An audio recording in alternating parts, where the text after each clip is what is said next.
All right. Let's get fired up here.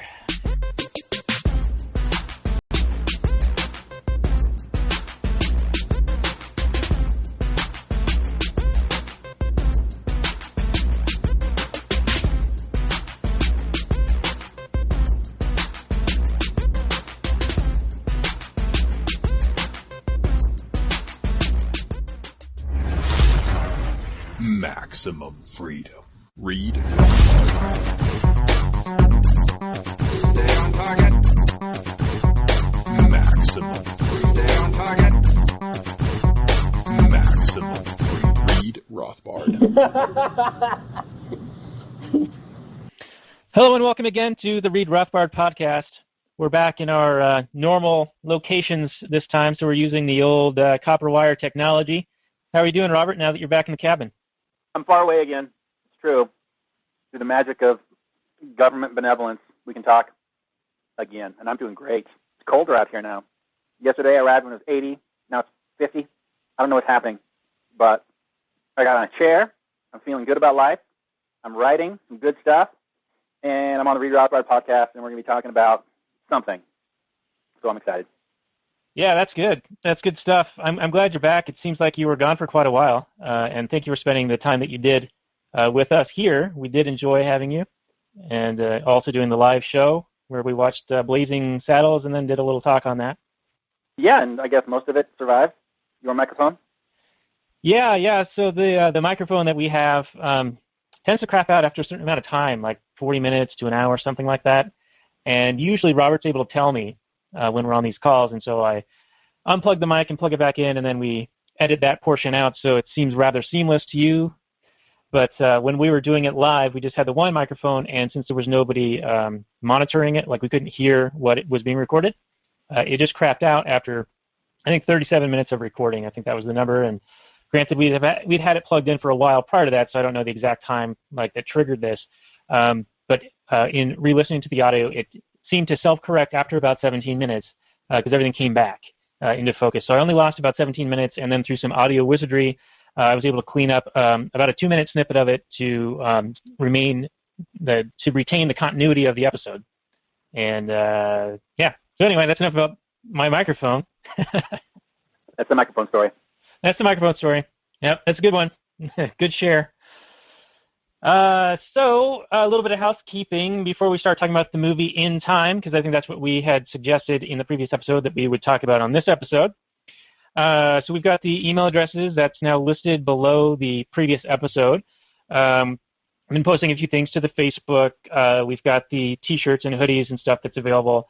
We're re-looking at the transcript type stuff. I'm starting to glean a lot of good stuff out of there, so we're going to be posting some of that as unique content. There was a supporting document that I put together for the Jeremy Bentham Matrix episode about the Panopticon. And so there's just a lot of good stuff like that going on. We could really use an army of volunteers to work on this stuff. Before the show, Robert and I were talking about some of the possibilities of things that we could do, and it really sounded like there was just so much work and so much content to go through that it would take a tremendous effort to get it out there. And we don't even know if there's a market for it, which is beautiful. Yeah, it's all a huge gamble. I mean, we're talking about turning the works of Murray Rothbard into a modern teaching lesson type presentation with like a 3D animated Murray and having like an animated lesson where he goes over whatever he happens to be talking about. But the audio quality of his old recordings, all done back in like the 70s and 80s, just isn't really good. Isn't up to modern standards of presentation. So I was suggesting that they be reread by like an actor and lip synced with the 3D character. And yeah, it would just be a tremendous amount of effort. Doable, but you're talking about creating all this content for a niche of a niche. I mean, we're talking about economics and an anarchist. And, I mean, anarchism is maybe 1%, maybe, of the population of the planet. And economics isn't even a core class that you take in school. It's not like math, science, or language. It's like an elective that you might take. You can, of course, get a degree in it, but it's mostly a secondary type education thing. And even then, just a small percentage of university goers take it. I don't think is like Econ 101. Is that like a requirement? Maybe in some liberal arts degrees. I don't even know. But yeah, very super speculative to do all that. Yeah, I agree. Now, I think that the business cycle does play a role in when these things are of interest to people. So like when unemployment is high and the economy goes into the shitter, people start looking for this kind of stuff. I think that's one of the things that motivated me to start looking into questions of the economy itself way back in the day. So perhaps, we can just be in a position to have the resource available for when it does become more important or more useful. Well, people would start looking at economics, sure, but there's still, Austrian school is, I don't even know if it's the most popular school. Oh, no, hardly at all. School, which is promoted by the governments of the world, and that was probably, I don't know what the statistics are, but I'm guessing that that's far more popular. I mean, you've got people like Krugman and New York Times and other type of people that propagate all kinds of this Keynesian crap all over the news. You don't see a lot of Austrian perspective in the news. So you got the Mises Institute and maybe the Chicago School, maybe. What else do you have? Well, the Chicago School is not great either. They're basically tinkerers of the state machinery to make it run more efficiently, and that's hardly a noble pursuit. Yeah, so in the massive minority, even in this tiny little niche of the world of economics, I don't know, tough road to hoe. Yeah, it certainly is. And before too much longer, we got to get into the episode here. But I do want to bring up a Murray quote that might sum up some of this, because economics is really everything, right? If you really think about it, economics is people making decisions using their available resources to achieve their ends. So really, economics applies. Yeah, it's human action, and it applies to everybody, even if they don't want to think about it or study it or learn it. And even if they did study and learn it, they'd learn about these complicated formula and models that are always wrong in the Keynesian or other mainstream economics kind of way. So like even if you went to university and got a degree in it, you'd be learning the wrong stuff anyway. But there's a Murray quote that I can play here, or not play here, but just I'll read it. It's quote, "It is no crime to be ignorant of economics, but it is totally irresponsible to have a loud and vociferous opinion on economic subjects while remaining in this state of ignorance." Are you applying that to a guy like Paul Krugman? I'm applying that to anyone who has any policy opinion that affects people. Anyone who wants to use the force of the state to mold behavior at the point of a gun and not understanding what the effects would be, yeah. They are totally irresponsible and violent thugs. True that, homie. So let's round this back to this movie we wanted to talk about, In Time. It's a 2011 film, which surprised me a little bit because I felt like it was an older film than that, but it's not. It's only 5 years old. And it has the former teen heartthrob Justin Timberlake in as the main character. And do you remember much else from the story, or do you have a little brief overview? You're usually good at that. Okay. Well, since I'm the one that didn't see it today, I can talk about it. I did read I remember seeing this movie like 4 or 5 years ago. I think I saw it on like HBO or something at the time. I remember Timberlake was okay as the lead. This is like one of his first real lead opportunities. And he was okay, but not super dynamic or charming. So here's the synopsis for In Time. It's 2169, and people are genetically engineered with perfect health and appearance. Each person has a digital clock on their forearm, and when they turn 25, they stop aging, and their clock begins counting down from 1 year. So if they didn't do anything, once you turn 25, you're going to die at 26 if you do nothing to earn time. Time has become the universal currency, and it can be transferred between people, or you can get a thing called a time capsule, which you can add to your time. It's like a time bank kind of thing.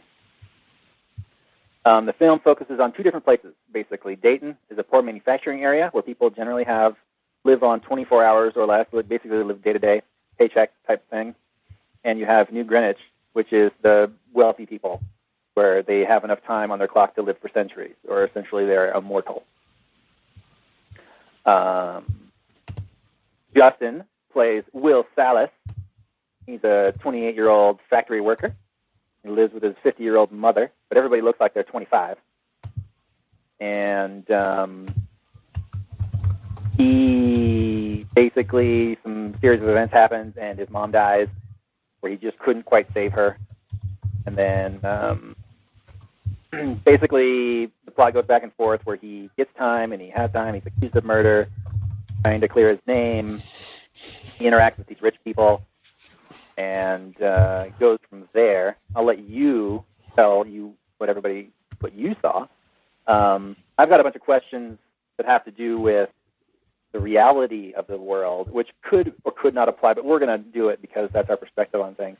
So I'm going to let you talk about what you thought of what you saw, Daniel.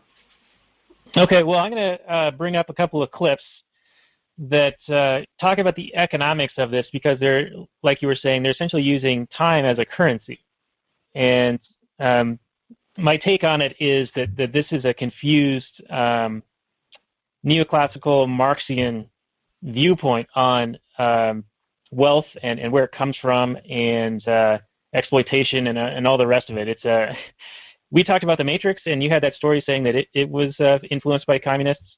This movie, In Time, seems to be very much influenced by communist thought. So here's a clip where the rich guy who Will saves from being mugged explains how the rich are hoarding the currency and keeping it away from the masses. So here we go. How old are you in real time? 28. I'm 105. Does it show? But the day comes when you've had enough. Your mind can be spent even if your body's not. That's your problem? You've been alive too long. You ever known anyone who's died?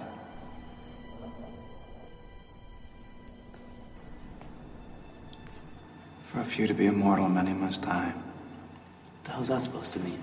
You really don't know, do you? Everyone can't live forever. Where would we put them? Why do you think there are time zones? Why do you think taxes and prices go up the same day in the ghetto? The cost of living keeps rising to make sure people keep dying. How else could there be men with 1 million years while most live day to day? But the truth is, there's more than enough. No one has to die before their time. If you had as much time as I have, what would you do with it? If I had all that time, I sure as hell wouldn't waste it.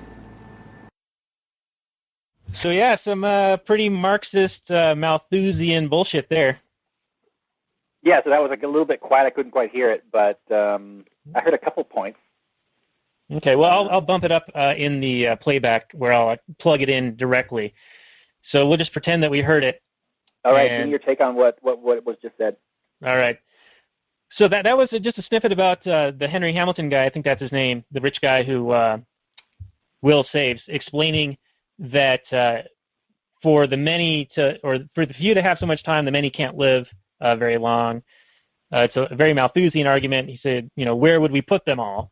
And it definitely brings up the Marxist class warfare, and the wage gap or the inequality becomes a big deal in this movie. Based on that clip, they talk about the cost of living rising along with the taxes on the same day, and that's to ensure that more people die, and somehow the rich are in control of the cost of these goods. So the rich are like a predator class?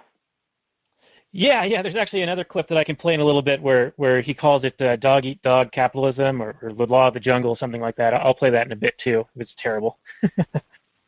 Yeah, it seems to be like this zero-sum game where there are winners and losers and there's not enough to go around, or is it? It frustrates me because they're just setting up this bullshit scenario. From a movie-making storytelling standpoint, fine. You want to come up with some story and you want it to not really make sense, fine, you can do that. But it seems to be that they're coming up with some bullshit scenario that would never happen, and then using it to make a statement about the real world, which is really bad. Like, look at this bullshit scenario that would never happen. See how capitalism is bad? Okay? You're really good at making a straw man. Yeah, no, it is a work of fiction, of course, so it's not necessarily intended to be a statement on the world of today, but it's hard to not read it as such, you know? Yeah, it's clearly not overtly saying that, but we've heard these arguments before from Malthus and Marx, so it's hard not to attribute that to this film, as if they are trying to make a statement of some kind. Mm-hmm. Yeah, I don't know. Keep going. What else you got? Well, they're certainly playing up the exploitation angle, and that the rich are in control, I assume, of the government of whatever society this is, because they can control the costs of things, and they can basically manipulate the behaviors of the masses so that more of them will die at a given time because they're running out of space, you know, that Malthus argument. Right. Where would we put all the people that would just keep living? We'll just run out of space and we'll run out of resources. Now, the movie does the movie explain where this time, how the time currency is generated? Or is there just a finite amount that gets spread around among people? Well, as you were alluding to earlier, I did watch the first half of the film again today, and not the second half of it, but I do recall that the babies are born with these things kind of embedded in them or built in them somehow, and the timer doesn't start counting down until they reach the age of 25. Right. And it's sort of like a trust account, so like even the parents don't have access to the currency, these hours and minutes and days, until the kid is 25. And then once they're 25, they can trade with it, they can give it away, they can earn more, they can do whatever. Mm-hmm. And if I recall, at the end of the film, it's basically the guy from Mad Men, the Pete whatever guy, Vincent Krauthauser, I think is his name, or Krauthauser. Yeah, that guy. So he's like the main villain in this. And he is the rich, you know, billionaire with a million years of time, and he's hoarding it in these vaults. And Will breaks into the vaults and starts giving away the currency to people, and they, you know, all of a sudden this flush of currency, this flush of money reaches the people, and they just raise the prices in accordance to maintain the same level of poverty. And I guess he's hoarding some kind of generation method of this currency of the time, and Will goes in to try to smash it. And I think that's how it ends. I'm not really doing it justice because I didn't watch the whole thing recently, just half of it. Yeah. But they're saying he's hoarding it, and therefore he's bad. And that, you know, of course is not a coherent argument, but you hear it from Keynesians all the time, like, oh, it's these rich people not spending their money that is preventing the economy from growing as quickly as it should, or whatever. So we need to have like higher taxes or higher whatever to force them to change their behaviors and spend that money. Negative interest rates, that sort of thing. Yeah, get it into circulation or whatever. Right. But we've had this talk before, and we've taken the Walter Block defending the undefendable arguments, where I think he has an article about the hoarder and how the hoarder is actually helping people because the funds that he's hoarding are not competing for goods and services along with you and me. Therefore, he's helping to reduce the demand for something and thus lower the prices. So, you know, by having those funds not actively chasing goods, it's beneficial. And those funds are available for, you know, whoever has them, the rich person, to invest them in some productive asset, into capital goods, which improves the living standards of everybody. You know, there's this big push to say that automation and robotics are going to drive out the common worker and destroy low-wage jobs. And it's just the opposite. It's government policy that's destroying the low-wage jobs and inciting or incentivizing companies to invest in robotics because it becomes more cost-benefit, you know, more beneficial for them to just maybe prematurely in a free market, but because the costs have been skewed, they're going to save money by having a robotic taco maker or a robotic burger maker or whatever, where you can go there instead of talking to someone in a, you know, visor hat with a little logo on it and a headset. Yeah, you up the minimum wage, and you're going to incentivize the burger maker to look at robots as a better alternative rapidly than paying somebody, you know, $15 an hour to flip burgers, where the robot, you know, never asks for a wage increase, doesn't have a benefits package desire, any of that stuff. So, when government gets involved and artificially incentivizes these things, it does rapidly speed the increase of mechanization. And people complain about, not having a person to talk to, not having a person to complain to or whatever. Yeah, it's government is immune from the blame, though. It's always the business owner that is trying to cope with increasing regulations, to try and continue to make a dollar, to try and continue to provide a service, to provide for his family and what have you. And they get the blame. It's a no-win situation. Yeah, it's certainly unfortunate that's how these things get portrayed in news media and things of that nature, because it truly is a result of the government policies that create difficulties in having hired labor. So, alternatives are going to be sought. And there's no fear. There's no need to fear mechanization or robotics. All it means is that human capital and human labor is freed up to pursue other interests and other needs. Like, we're never going to fully satisfy all the needs of all the billions of people on the planet. And anytime we increase the efficiency of the tools and the capital equipment that are available to people to use, it doesn't mean that horse and buggy manufacturers are now not going to do anything. They're just going to all die. It means they're going to do other things. The automobile industry hired many more people than the horse and buggy industry ever did, and it's a constantly evolving thing.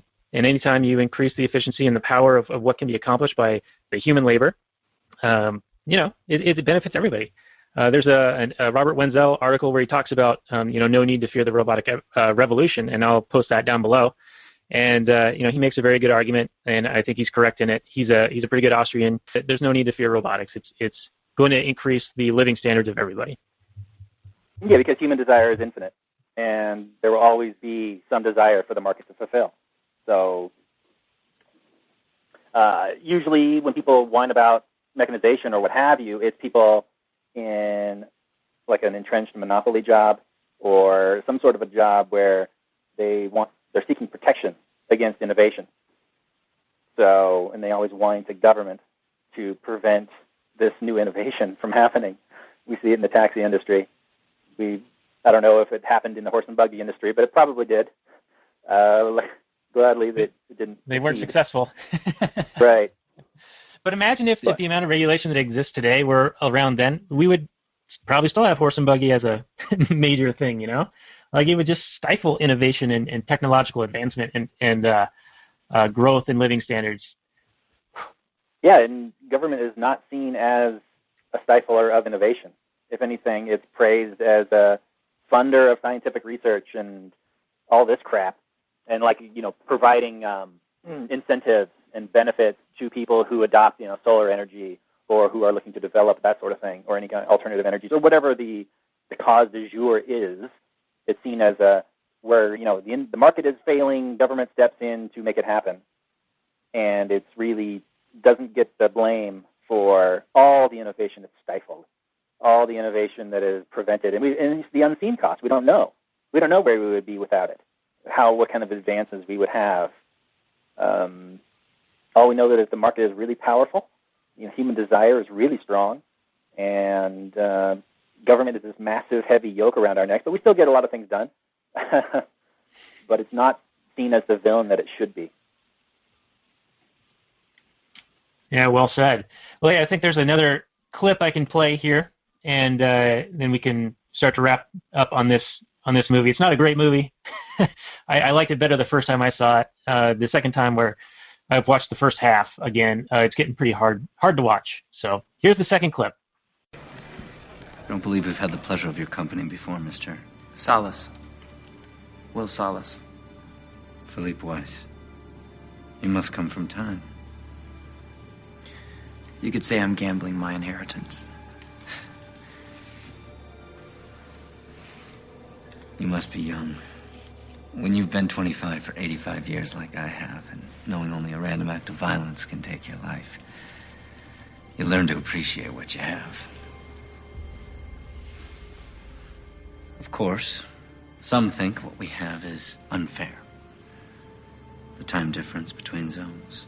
I've heard that. But Hasn't evolution always been unfair? Always been survival of the fittest? This is merely Darwinian capitalism. Natural selection. Absolutely. The strong survive. So terrible. Were you able to hear that? I heard it. Perhaps you could set up exactly where that was in the movie and what the characters and what was happening. Was that the poker game? Yeah, that's the initial meeting of Philippe Weiss, the Vincent guy, where he's playing the poker game and he's talking about how he must come from money and he's there gambling, and they have this discussion about Darwinian capitalism and only the strong survive, and how it may seem unfair, but it's totally justified because the rich get to live off the oppression of the weak or whatever. Right. So capitalism is predatory. Right. That seems to be the story here. Yeah. Yes. So I guess we could mention briefly. We've talked about this in the past, but this old idea that capitalism is a zero-sum game where there's only a finite amount and there's winners and losers, where in reality it raises all boats. Just because there's a massive gap between the richest and the poorest doesn't mean that the poorest are worse off than they were 10 years ago, 20 years ago, whatever. It brings benefit to all. You could say this better than I can, Daniel. It provides products for cheaper and cheaper, and increasingly new miracle-type products for cheaper and cheaper, to the point where even the poorest among us can afford like an iPhone or air conditioning or a refrigerator or a microwave or whatever. Right, yeah. And then the kings of old couldn't dream of any of these wonders. So the comparative living standard is really what should be the metric, not your percentage of income versus somebody else's income. That's just jealousy. That's right. And jealousy is triumphed in the media, where it's all about how the people in the 99% deserve the money of others. Using government. Government is always the great redistributor, so it's seen as the wonderful actor of stealing from one person and giving to another person, and how noble and virtuous that is. But what really is the story is the living standard metric, and that's what needs to be looked at, not the wealth gap. The wealth gap is real, of course. There are people who earn a lot. Yeah, I agree. And you were saying a minute ago that maybe I could say it better, and I think Murray actually says it best. So I'll throw in a clip of Murray right here that explains a little bit more on this from an economics angle. Craig Roberts, before he became a supply side, I wrote two very good books on this, Alienation and Marxism and something else. He describes key to alienation being eradication and division of labor. That's the key to one of Marxist goals. And what happens is when communists took over in Russia, as Roberts points out, they try to establish war communism, eliminate money and so forth and so on. So-called war communism, try to establish it. It didn't work. And Lenin, being a supreme pragmatist, said, step back, fellas, and then reestablish capitalism during the 1920s. Well, I'll say one thing about the theory of value here before I leave Marx. If you read Das Kapital, first volume, forget it, there's all the contradictions between first and third volume and all that. Just read the first volume. First 3 pages will tell you all. He starts off by saying, products exchange at certain prices. Okay? What determines these prices? What determines these values? And he says, well, what is it? First of all, he says values are equal. Okay? The first mistake. Since the price of something is equal to something else, since the Wonder Bread costs $1.09 a loaf, this means that somehow the loaf and the bread are an equal value. The bread and the money are equal value, or something else is $1.09 a loaf, or $1.09 that's equal value. So he immediately says there's an equality of value. So that's the first mistake, since as we know, Austrian subjectivism is the fact there's any exchange at all means there must be an inequality of values. Both parties value the product unequally. In other words, if I buy a newspaper for a quarter, it's not that I value the quarter equally with the newspaper, or a newsstand deal doesn't value them equally. Otherwise, why bother exchanging at all? What's the point of exchanging if it's both the same thing anyway? So the point is that both have a reverse inequality. I value the newspaper, getting the Washington Post or whatever, higher than I do my quarter.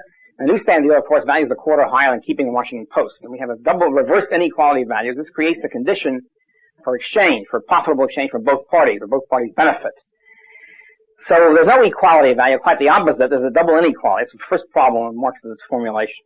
Then he says, well, they have equality of value between these two things which have the same price.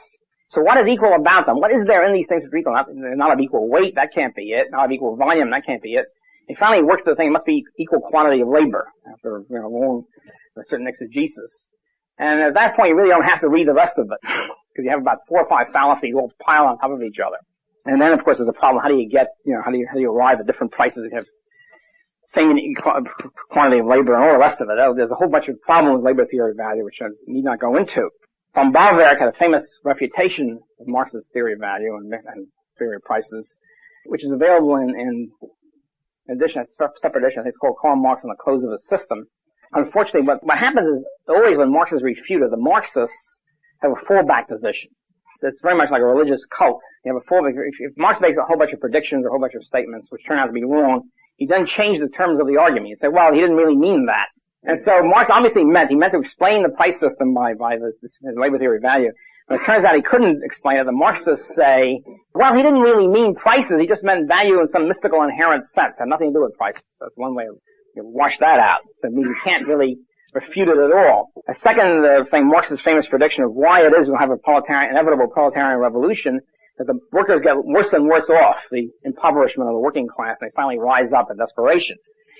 So it's obvious through history, as the 19th century and 20th century proceeded, the workers are getting better and better off. So it doesn't just refute Marx's key prediction about why proletarian revolution is inevitable. So the Marxist fallback position was he didn't mean absolute impoverishment, he meant relative impoverishment. He meant that the workers, even though they might be much better off than they were 50 years ago, are still less well off than Rockefeller or Bunker Hunt.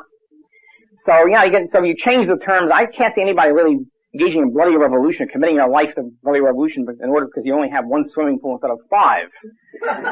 Somehow that's the so-called relative deprivation. This is, by the way, the gimmick by which you always have a huge number of people under the poverty line. You keep redefining the poverty line.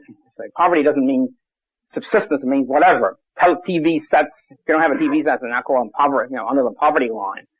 And so you keep pushing the so-called poverty line up, so you always have at least a third of the population impoverished. You can never eliminate poverty because there's always some guy with five yachts instead of 1.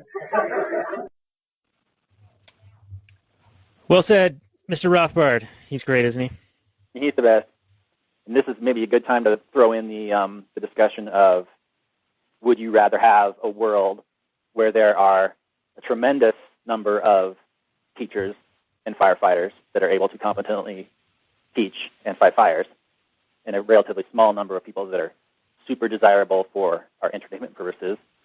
Or would you rather be the other way around, where there's a really tiny number of teachers that are hugely paid and a really tiny number of firefighters that are hugely paid, and then a massive number of people that can entertain us? So the teachers would be massively paid and the entertainers would be tinily paid. I think most people would say, well, I'd rather have a house that's not on fire. I'd rather have a well-educated person that is, maybe not so greatly entertained or what have you, than as opposed to someone who is massively entertained, but then their house is on fire. Yeah, so there's that Don Bordeaux article posted on Wenzel's site where he's talking about what this inequality means and whether you'd prefer to have a bunch of teachers or firefighters and all of that. And why teachers are paid so poorly and firefighters are paid so poorly compared to entertainers who are paid so massively. Right, and it's because the funds are tied to what revenue they create, But my response would be, let the free market decide. Like if the free market decides that there should be a handful of really well-paid teachers that teach millions of people, fine, great. If there's a Michael Jordan of teaching, awesome. They deserve to make millions of dollars. And the one sort of issue I have with this article is that the examples given are 2 government-protected monopolies.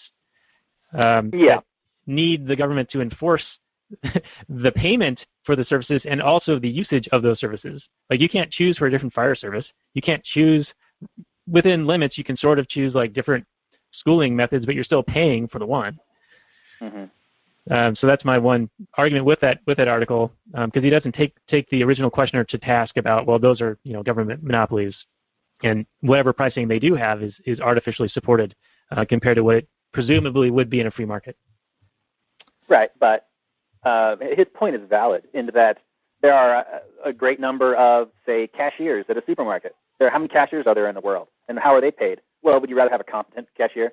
Should there just be one cashier that's super good at his job and there's a line a mile long, or would you be better off served with a dozen cashiers in the supermarket that are all equally competent and can do their job just fine? Right, and my response to that would be robots. Robots. Self-checkout, baby.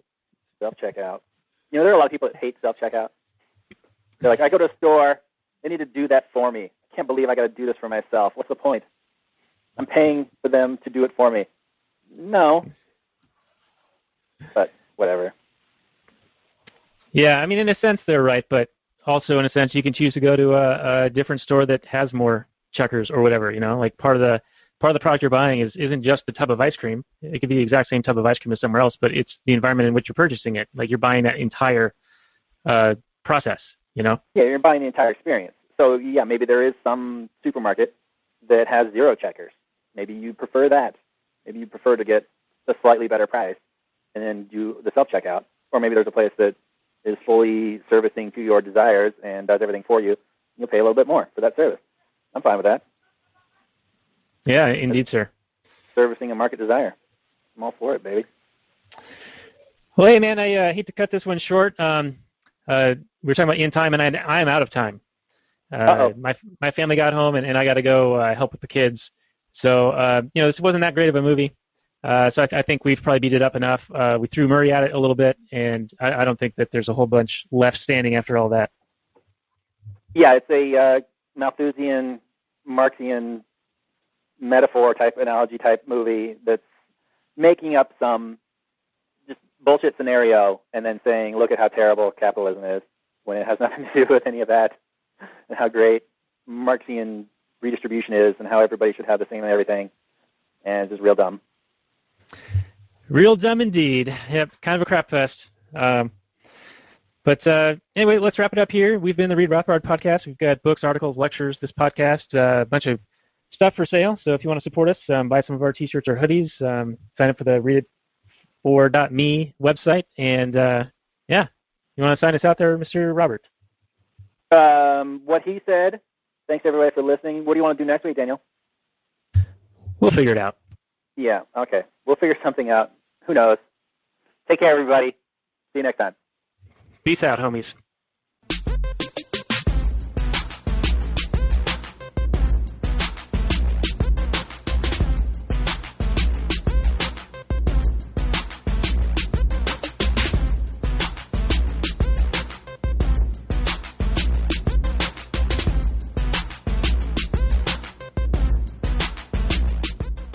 The Chipmunks. CHIPMUNK. We're the Chipmunks. Guaranteed to brighten your day. Do do do do do do do do do do do.